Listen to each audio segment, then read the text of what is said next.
go ahead and get onto the fastener with the meter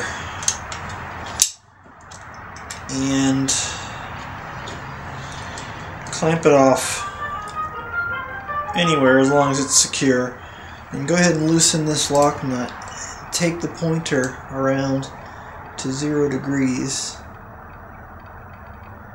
And keep a little tension, just a little bit, on the breaker bar as you're doing that, because this tends to flex a little bit, and you want to make sure you're getting an accurate reading. And then while you're torquing, be careful not to bump the gauge, because you don't want to get an inaccurate reading.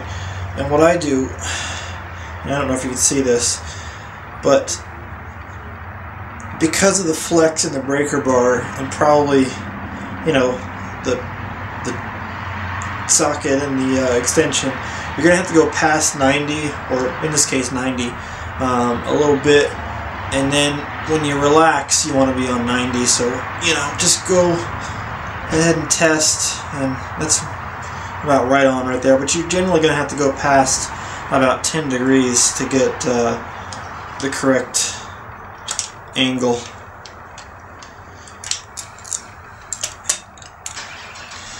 So same thing again.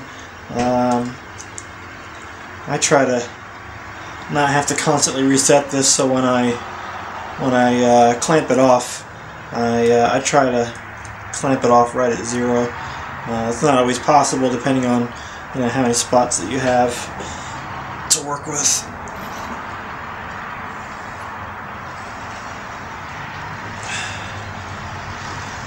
we go. That's 2.